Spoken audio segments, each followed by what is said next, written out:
हाँ तो नमस्ते जी, आप लोगों का स्वागत है आपके अपने परिवार राम ऑनलाइन क्लासेस में। जैसा कि आप लोग को पता ही होगा कि आज हम लोग पढ़ने वाले हैं जियोग्राफी, और जियोग्राफी में भी क्या पढ़ने वाले हैं मेरे दोस्त, जल संसाधन यानी वाटर रिसोर्सेस पढ़ने वाले हैं। और देखने वाले हैं आज पार्ट नंबर 1 को देखने वाले हैं। ठीक है, आप लोगों से एक रिक्वेस्ट है कि आप लोग वीडियो के एंड तक बने रहें। तो चलिए शुरू करते हैं मेरे दोस्त, जल संसाधन। और किसी ने खूब कहा है कि मेरे भाई जल ही जीवन है, किसी ने खूब कहा है मेरे दोस्त जल ही जीवन है, यानी जल है तो जीवन है मेरे दोस्त। तो इसको पढ़ना बहुत ज्यादा क्या है, इंपॉर्टेंट है। तो चलिए शुरू करते हैं मेरे दोस्त। पृथ्वी की सतह क्या है मेरे दोस्त, पृथ्वी की सतह का 3/4 भाग क्या है मेरे दोस्त, जल है। मैं बोल रहा हूँ कि एक रोटी है, एक रोटी का 3 टुकड़ा जल है मेरे दोस्त, और एक टुकड़ा क्या है मेरे भाई, स्थल है। यहाँ से समझना मेरे दोस्त कि ये एक रोटी है, रोटी का 3 टुकड़ा, 3 टुकड़ा का मतलब 1 2 3, ये 3 भाग मेरे दोस्त क्या है, जल है। और एक भाग क्या है मेरे भाई, स्थल है। एक भाग क्या है मेरे भाई, स्थल है। बोलने का मतलब क्या है मेरे दोस्त कि 3/4 क्या है मेरे दोस्त, जल है। यानी मैं बोल सकता हूँ कि 71% हमारे पृथ्वी पे जल है, और बाकी का 29% मेरे दोस्त क्या है, पृथ्वी पर स्थल है, जिस पर हम लोग रहते हैं मेरे दोस्त। ठीक है, तो मैं बोल सकता हूँ कि पृथ्वी का 3 भाग यानी 3/4 मेरे दोस्त जल है, और एक भाग मेरे भाई क्या है, स्थल है, जिस पर हम लोग रहते हैं मेरे दोस्त। यानी आपसे पूछा जा सकता है एग्जाम में कि 71% पृथ्वी पर जल है और 29% स्थल है। ठीक है मेरे दोस्त, आगे चलते हैं। पृथ्वी के अधिकतर भूभाग पर जल की उपस्थिति के कारण पृथ्वी को कौन सा ग्रह कहा जाता है मेरे दोस्त, नीला ग्रह कहा जाता है। बहुत बार बिहार बोर्ड में पूछा गया है। तो पृथ्वी को बोलता है कि अधिकतर जल की उपस्थिति, मैं बोल रहा हूँ कि पूरा पृथ्वी का 71% जल है मेरे दोस्त। अब जल कैसा होता है आपको पता ही होगा भाई, नीले नीले होते हैं, तो इसलिए मैं बोल सकता हूँ कि पृथ्वी को नीला ग्रह कहा जाता है। VVI इंपॉर्टेंट क्वेश्चन है, तो अब इसको क्या करना मेरे भाई, याद कर लेना। ठीक है, यानी बोल सकता है कि किस ग्रह को नीला ग्रह कहा जाता है, चिल्ला चिल्ला के एक ही बात बोलना है, सर पृथ्वी को नीला ग्रह कहा जाता है। जल एक नवीकरणीय संसाधन है। बोलने का मतलब क्या है कि जल एक ऐसा रिसोर्सेस है जो कभी ना कभी खत्म नहीं होगा। जब तक पृथ्वी है तब तक जल रहेंगे मेरे दोस्त। ठीक है, यानी बोल सकता हूँ नवीकरणीय संसाधन ऐसे संसाधन को कहते हैं जिसे पुनः चक्रण किए जा सकते हैं, जो कभी खत्म नहीं होंगे मेरे दोस्त। उसी को क्या बोलूंगा, जल संसाधन कहेंगे। ठीक है, आगे चलते हैं मेरे दोस्त। आगे क्या है कि जल स्रोत विविध रूपों में पाए जाते हैं। मतलब जो जल होता है विभिन्न रूपों में पाए जाते हैं। पहला क्या है, भूपृष्ठीय जल, जिसका अन्य नाम है मेरे दोस्त धरातलीय जल। यानी जिस जगह पर आप लोग खड़े हो मेरे दोस्त, बैठे हो, खड़े हो, वो क्या है, धरातलीय है, भूपृष्ठीय जल है। यानी आपके जिस सरफेस एरिया पे जो पानी आता है वो क्या है मेरे दोस्त, धरातलीय जल है। इसका मूल स्रोत क्या है, बर्षण। बर्षण मतलब वर्षा, भगवान ऊपर से वर्षा पड़ा मेरे दोस्त, और धरती पे पानी गिरेंगे नहीं गिरेंगे, जिस पर आप खड़े हो गिरेगा, बिल्कुल गिरेगा मेरे दोस्त। उस पर गिरेंगे मेरे दोस्त, वही क्या होगा, धरातलीय जल हो गया। बड़ा ही आसान था। ठीक है, भूमिगत जल, इसका दूसरा नाम है भूवन जल। भूमिगत मतलब मेरे दोस्त किसको बोलेंगे, जो भूमि के अंदर जल होगा। जैसे चापाकल से आप लोग जल निकालते हो कि नहीं निकालते, हाँ सर निकालते हैं। कुआं से बाल्टी से पानी निकालते हो कि नहीं निकालते, हाँ निकालते हैं सर। यानी उसी को बोलेंगे भूमिगत। जो धरती से जल निकालोगे मेरे दोस्त, उसी को भूमिगत जल कहते हैं। ठीक है, वायुमंडलीय जल, ये बड़ा ही आसान है। वायुमंडल में जो जल होंगे वो क्या कहलाएंगे, वायुमंडलीय जल कहलाएगा। महासागरीय जल, या इसी को जलधि कहा गया है। महासागरीय जल क्यों कहेंगे, महासागरीय जल कैसे समझेंगे मेरे दोस्त, बड़ा ही आसान है, क्योंकि महासागरों में सबसे ज्यादा जल पाया जाता है, इसलिए महासागरीय जल का दूसरा नाम जलधि कहा गया। इसलिए महासागर को जलधि की संज्ञा भी दिया गया है। आपसे पेपर में पूछ सकता है कि महासागरीय जल को किसकी संज्ञा दिया गया, तो चिल्ला चिल्ला के बोलना है, जलधि की संज्ञा दिया गया है। ठीक है, तो क्योंकि महासागर में सबसे ज्यादा जल निहित होता है। ठीक है, कितने प्रतिशत होते हैं मेरे दोस्त, तो महासागर में जल 96.5% क्या होता है, जल निहित होता है, जो कि खारा जल होता है। आपको पता है कि महासागर में जो जल होगा वो खारा होगा। खारा का मतलब क्या होगा मेरे दोस्त, वो नमकीन होगा। ठीक है, यानी 96.5%। लेकिन आपकी जानकारी के लिए बता देना चाहता हूँ कि यदि आपके बोर्ड में ऑप्शन आएंगे तो 96.6 मारिएगा, 110% आपका सही हो जाएगा। ठीक है, ठीक है, यदि मैं बोलता हूँ 96.5% जल खारा है मेरे दोस्त, तो 2.5 यानी टोटल 100% होता है, तो मैं बोल सकता हूँ चिल्ला चिल्ला के कि 2.5 क्या होगा, मीठा जल यानी मृदु जल होगा। यानी ये पीने लायक जल होता है, ऐसा जल होता है जिसको आप पी सकते हो। ठीक है मेरे दोस्त, यानी पीने लायक जल पूरे ब्रह्मांड में कितने हैं मेरे दोस्त, 2.5% इस बुक के अकॉर्डिंग होता है। ठीक है, आराम से आप लोग याद कर लेना मेरे दोस्त। मैं कहता हूँ कि 2.5% जो जल मीठा जल होता है उसका 75% हिमनद होता है। हिमनद मतलब क्या होता है, हिम मतलब क्या होता है, सिंपल है सर, बर्फ होता है। बर्फ होता है यानी बर्फ के रूप में जो जल पाए जाते हैं वो भी मीठा मीठा जल में भी 75% बर्फ के रूप में पाए जाते हैं, और जो 25% बचता है वो भूमिगत जल होता है। मैं यानी चिल्ला चिल्ला के बोल सकता हूँ कि 25% जो होता है भूमि के अंदर जल पाया जाता है, वो भी किसका 2.5% का।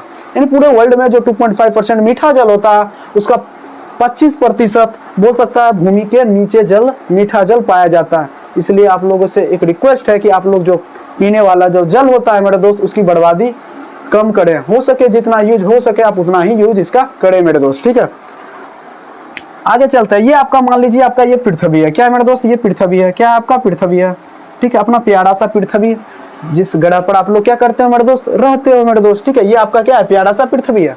मैं बोलता हूँ पृथ्वी के बीचों बीच एक रेखा खींच दिया जिसको मैं बोलता हूँ भूमध्य रेखा। क्या बोलता हूँ मेरे दोस्त, भूमध्य रेखा बोलता हूँ, ठीक है। आप ज्योग्राफी में पढ़िएगा, सॉरी ये भी ज्योग्राफी का ही पार्ट है, ठीक है। भूमध्य रेखा यानी भूमध्य, भू मतलब पृथ्वी होता है, मध्य मतलब रेखा, मध्य मतलब बीच होता है, यानी पृथ्वी के बीचों बीच एक काल्पनिक रेखा खींची गई जिसको मैं बोल सकता हूँ भूमध्य रेखा बोल सकता हूँ, ठीक है। मैं बोलता हूँ भूमध्य रेखा के ऊपर वाले भाग को मैं उत्तरी गोलार्ध बोलूंगा और नीचे वाले भाग को दक्षिणी गोलार्ध बोलूंगा। तो देखिए मेरे दोस्त, जो उत्तरी गोलार्ध होता है उसको स्थलीय गोलार्ध कहते हैं। स्थलीय जहाँ पर हम लोग रहते हैं, सिंपल सा बात है, जहाँ पर क्या है, जहाँ पर देश है, महादेश है, ठीक है, वो सब बोल सकते हैं स्थलीय गोलार्ध कहा जाता है। आपके पेपर में ऐसा पूछ सकते हैं कि पृथ्वी के जो ऊपर जो उत्तरी गोलार्ध होता है उसको कौन सा गोलार्ध कहते हैं, तो चिल्ला चिल्ला के बोलना उसको स्थलीय गोलार्ध कहा जाता है। और दक्षिणी गोलार्ध को जलीय गोलार्ध कहते हैं, क्योंकि यहाँ पे महासागर, तालाब, झरने, नदी ये सब निहित होता है। तो मैं बोल सकता हूँ कि दक्षिणी गोलार्ध को जलीय गोलार्ध भी कहा जाता है, ठीक है। आगे चलता हूँ मेरे दोस्त, मैं कहता हूँ इस बुक के अकॉर्डिंग बोला गया है कि भारत में विश्व में लगभग 16% आबादी या आबादी मतलब जनसंख्या निवास करती है। तो मैं कहता हूँ कि अभी 2011 जनगणना के अनुसार 17.5% पूरे वर्ल्ड में भारत जनसंख्या के रूप में निवास करता है, ठीक है। लेकिन इस बुक के अकॉर्डिंग आपको क्या याद रखना है, 16%। मैं कहता हूँ 16 किसका वर्गमूल है सर, 4 का, यानी इसका वर्गमूल बोल सकते हैं कि 16% आबादी जनसंख्या निवास करती है और 4% पूरे विश्व में क्या है, स्वच्छ जल है। यानी ये स्वच्छ ऐसा जल है जिसको आप अच्छे से यूटिलाइज करके पी सकते हैं, पानी अच्छे से, ठीक है। इसलिए बोलता है जल बचाओ जीवन बचाओ। डेफिनेटली आपको जल बचाना चाहिए मेरे दोस्त, क्योंकि जल है तो जीवन है मेरे दोस्त, ठीक है। तो यहाँ से जो इंपॉर्टेंट क्वेश्चन आपके पेपर में छप सकते हैं मेरे भाई, तो एक एक लाइन बोल देता हूँ कि आपके पेपर में छप सकते हैं कि किस ग्रह को नीला ग्रह कहा जाता है, तो चिल्ला चिल्ला के बोलना है पृथ्वी को नीला ग्रह कहा जाता है। यहाँ से आपके पेपर में छप सकता है ये क्वेश्चन, ठीक है। और बाकी बात का तो, और यहाँ से एक और क्वेश्चन आपके छपने का पूरा चांसेस है कि महासागरों में कितना प्रतिशत जल निहित होता है, आपको चिल्ला चिल्ला के याद रखना। 96.5 लिखा है मेरे दोस्त, लेकिन आपके बिहार बोर्ड के अकॉर्डिंग ऑप्शन में जो होगा उसको मारना है आपको 96.6% मारना है मेरे दोस्त, ठीक है। यहाँ से 2 क्वेश्चन बनेंगे मेरे दोस्त। यदि आपको सच में समझ में आ रहा है तो क्या करना है मेरे दोस्त, वीडियो को लाइक कर देना, ठीक है। और हो सके तो वीडियो को बहुत ज्यादा शेयर कर दो, ठीक है, अपने दोस्तों में, ठीक है। चलिए आगे चलते हैं, नेक्स्ट स्लाइड पे चलते हैं मेरे दोस्त। बोला है ब्रह्मपुत्र नदी विश्व की सबसे बड़ी नदियों में, ब्रह्मपुत्र नदी जो है विश्व की बड़ी नदियों में 8वां नदी है। मैं बोलता हूँ टोटल टॉप 10 नदी होता है पूरा वर्ल्ड में, टॉप 10 नदियों में ब्रह्मपुत्र नदी का क्रमांक कौन सा स्थान पर आता है मेरे दोस्त, चिल्ला चिल्ला के बोलना है, 8वें रैंक पे आता है, ठीक है। अपना गंगा नदी, प्यारा सा गंगा नदी है मेरे भाई, बोल सकता है अपनी गंगा माँ नदी जो है वो पूरे विश्व में नदियों में कौन सा रैंक पर आता है, 10वां रैंक पे आता है। कौन सा रैंक पे आता है, 10वां रैंक। इसको भी आपको याद करना है, आपके बिहार बोर्ड में ऑब्जेक्टिव क्वेश्चन में भी बना सकते हैं, ठीक है। प्राणियों में 65% और पौधों में 65 से 99% जल का अंश विद्यमान रहता है। मैं बोल सकता हूँ जो हम लोग जीव जंतु होते हैं उसमें 65% आपके बॉडी में जल पाया जाता है। बिल्कुल सर, जल पाए जाते हैं तो पाए जाते हैं, लेकिन वही पौधों में मेरे दोस्त, मेरे अपेक्षा पौधों में बहुत ज्यादा जल पाए जाते हैं, ठीक है। 65 से 99%। आप बोल सकते हैं कि पौधे में जो जल होते हैं, पौधे में अधिकतर भाग क्या होता है मेरे दोस्त, जल ही होता है, ठीक है। आगे आते हैं मेरे दोस्त, इसको भी याद कर लेना, ये बहुत ही ज्यादा इंपॉर्टेंट है मेरे दोस्त। यहाँ से पेपर में सीधे छपेंगे कि प्राणियों में कितना प्रतिशत जल पाया जाता है, चिल्ला चिल्ला के बोलना है सर 65% जल पाया जाता है, ठीक है। और पौधों में 65 से 99% के बीच जल पाया जाता है। इसको भी आपको क्या करना है मेरे दोस्त, याद कर लेना है, ठीक है। आगे चलता हूँ। देश के बांधों को पंडित जवाहरलाल नेहरू ने क्या कहा था, भारत का मंदिर। ये बहुत ज्यादा महा VVI क्वेश्चन है, सीधे बोर्ड में आपके छपने वाला क्वेश्चन है, जो कॉपी पार क्वेश्चन है। कॉपी को लिखकर फाड़ा मेरे मत दोस्त, ये सीधे छपेंगे तेरे क्वेश्चन, ठीक है, पेपर में। यानी देश के बांधों को पंडित जवाहरलाल नेहरू, बोल सकते हैं भारत का प्रथम प्रधानमंत्री का कौन था मेरे दोस्त, चिल्ला चिल्ला के बोल सकता हूँ सर पंडित जवाहरलाल नेहरू था। तो मैं बोल सकता हूँ देश के बांधों को पंडित जवाहरलाल नेहरू ने भारत का मंदिर कहा था। क्यों कहा था मेरे दोस्त, आगे बताता हूँ। अब यहाँ से एक इंपॉर्टेंट क्वेश्चन यदि आपके बोर्ड ने दो नंबर का क्वेश्चन पूछा तो यहाँ से छपने के में भी बहुत ज्यादा चांस है मेरे दोस्त। क्वेश्चन क्या है कि बहुउद्देशीय परियोजना से आप क्या समझते हैं। और बच्चा ऐसे क्वेश्चन को देख के सीधे पेपर स्किप कर देते हैं। मैं कहता हूँ मत स्किप करना मेरे दोस्त, कॉन्सेप्ट समझ लेना, खुद के लैंग्वेज में लिख देना मेरे दोस्त, ठीक है। तो चलिए, बहुउद्देश्य का मतलब होता है कि मतलब एक ऐसा प्रोजेक्ट होता है जो बहुत सारे उद्देश्य से बनाया जाता है। जैसे वो इसके लाइनों को पढ़ता हूँ मेरे दोस्त, लाइन क्या लिखा हुआ है मेरे दोस्त कि वैसे नदी घाटी परियोजना जिसमें एक साथ कई उद्देश्यों की पूर्ति के लिए, मतलब वैसी नदी घाटी परियोजना आपको बनाना है, ठीक है, जिनमें से एक साथ कई उद्देश्यों की पूर्ति के लिए बहुउद्देशीय परियोजना पूर्ति के लिए होता है, उसे बहुउद्देशीय परियोजना कहते हैं, ठीक है। इसको समझने के लिए सबसे बेटर एग्जाम्पल्स का सहारा लेते हैं।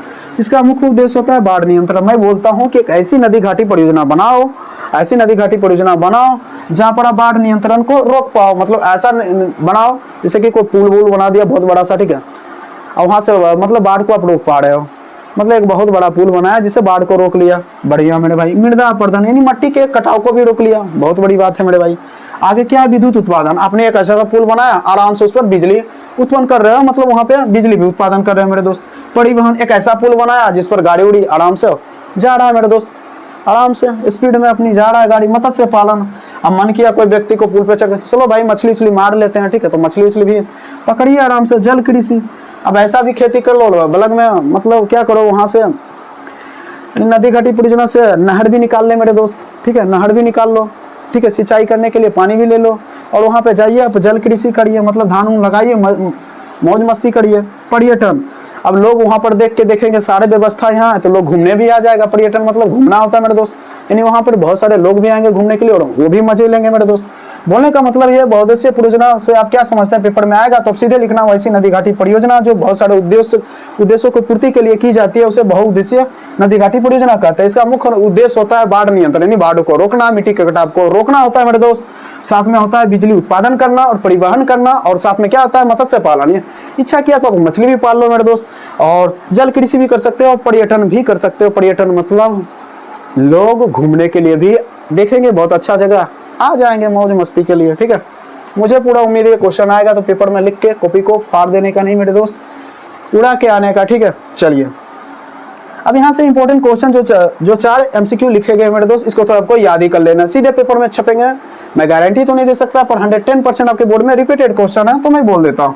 भारत की सबसे लंबी नदी सबको पता है सर, गंगा नदी, ठीक है, 2525 किलोमीटर होता है, सबको पता है, ठीक है। कहीं कहीं बुक में 2500 लिखा रहता है, ठीक है। यानी भारत की सबसे लंबी नदी कौन सा है, चिल्ला के याद रखना आपका, गंगा नदी है, अपना प्यारा सा माँ बोले तो गंगा नदी है, ठीक है, अच्छे से याद कर लेना, ठीक है। भारत का सबसे लंबा बांध, यानी लंबा बांध पूछेगा अकॉर्डिंग टू, तो बोलना है क्या, हीराकुंड बांध। कौन सा बांध है मेरा दोस्त, हीराकुंड बांध, यानी हीरा है, लंबा है मेरे दोस्त, तो याद रखना भारत का सबसे लंबा बांध हीराकुंड बांध होता है। और भारत का सबसे बड़ा बांध टिहरी बांध, हरा भरा जिंदगी है तेरे मेरे दोस्त, तो भारत का सबसे बड़ा बांध कौन सा हो जाएगा, टिहरी बांध, इसको याद कर लेना मेरे, ठीक है मेरे भाई। सरदार सरोवर बांध किस नदी पर है, नर्मदा नदी में। इसके छोटा सा ट्रिक बताता हूँ कि सरदार लोग होता है वो मर्द का बच्चा होता है, तो मैं चिल्ला के बोल सकता हूँ कि सरदार सरोवर बांध नर्मदा नदी पर बनाया गया है। तो इसको भी मेरे दोस्त याद कर लेना, बहुत ही ज्यादा इंपॉर्टेंट क्वेश्चन है जितने भी बना। इस स्लाइड में फिर से बोल देता हूँ कि कौन से प्रश्न आपके पेपर में सीधे छपेंगे मेरे दोस्त, तो सुन लो मेरे दोस्त। पहला क्वेश्चन पूछ सकता है कि प्राणियों में कितने प्रतिशत जल निहित होता है, चिल्ला के बोलना है सर, 65% जल निहित होता है, ठीक है। दूसरा क्वेश्चन आपके पेपर में छप सकता है क्या, कि देश के बांधों को किसने भारत का मंदिर कहा, तो चिल्ला के बोलना, भारत के प्रथम प्रधानमंत्री पंडित जवाहरलाल नेहरू ने बोला था, ठीक है। अगला पेपर में छप सकता है कि बहुउद्देशीय परियोजना से आप क्या समझते हैं, और जो इसने चारों क्वेश्चन जो ऑब्जेक्टिव लिखे मेरे दोस्त, ये भी सीधे छपेंगे आपके पेपर में, ठीक है। तो आज के लिए मेरे दोस्त इतना ही, और आप लोगों से एक रिक्वेस्ट है मेरे दोस्त। क्या रिक्वेस्ट है मेरे भाई, वीडियो आप लोग को अच्छा लगा तो वीडियो को लाइक कर देना मेरे भाई, और हो सके तो चैनल को सब्सक्राइब कर देना, और हो सके तो अपने दोस्तों में बहुत ज्यादा शेयर कर देना, ठीक है। फिर मिलते हैं एक नेक्स्ट पार्ट में जल संसाधन का, तब तक के लिए अपना ख्याल रखें। जय हिंद, जय भारत, थैंक यू।